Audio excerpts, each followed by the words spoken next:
Hi all, welcome back to the Business Canvas training.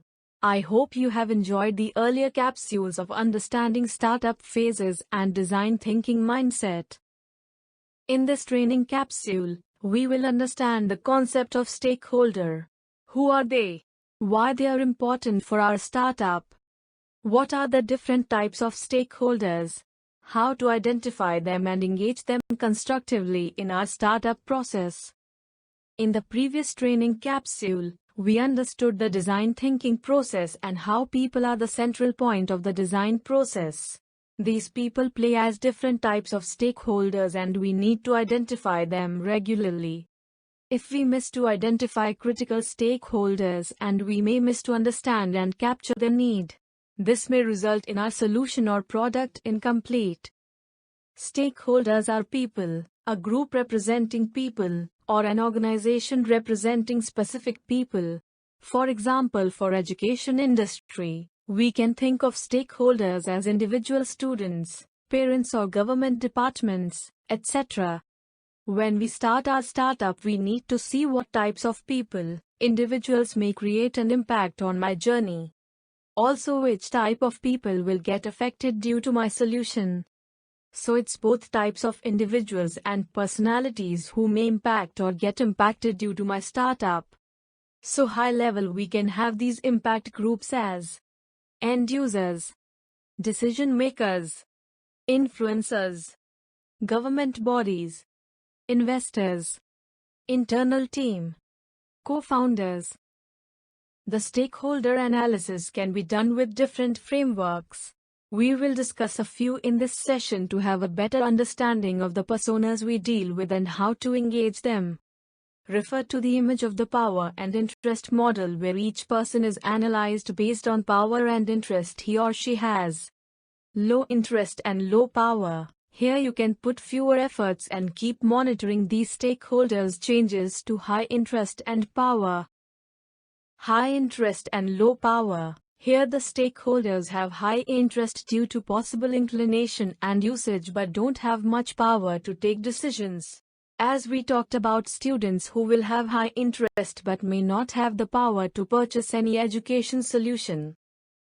Low interest but high power. Here the stakeholders don't see any interest in actual usage of solution or value of solution but carry high power of decision making.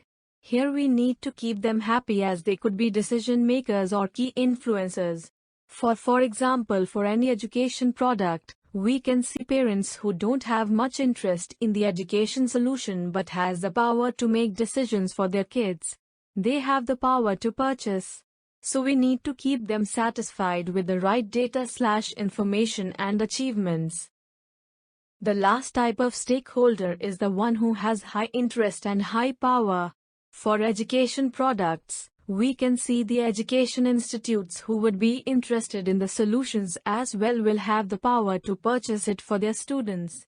Here we need to manage them closely as these personas or groups of people will be the people with high interest in features, technology, usage and if needed will be in a position to buy them.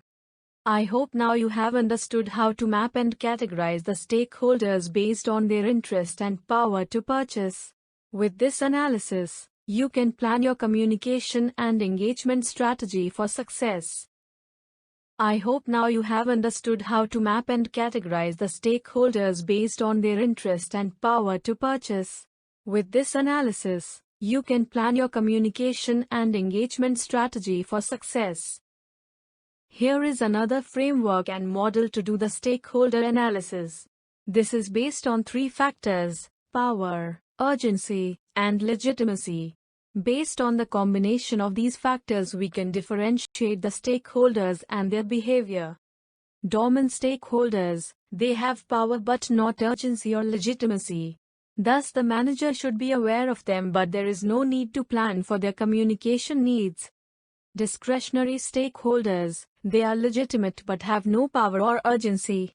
Their communications needs may be in the form of actually asking for some details.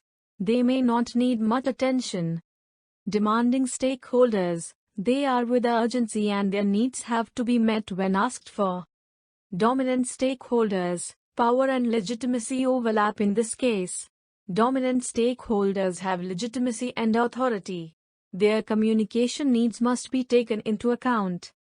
Dangerous stakeholders. These stakeholders have the dangerous mix of power and urgency.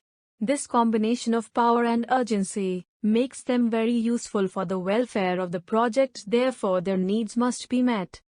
Dependent stakeholders. They are legitimate and have the urgency but do not have commensurate power. Keep them informed as they could be of help when you need to leverage their strengths in navigating the organization complexities. Definitive stakeholders. The most important area in this model, where the power and legitimacy converge and gets combined with ability to get urgency from the organization, the most critical category of stakeholders which is always to be kept informed, satisfied and involved. With various models and possible analysis of stakeholders, we can identify and map the stakeholders in the right ways so as to engage them in our process and success. I hope you liked these models and analysis. Go and give a try to identify and map the stakeholders today.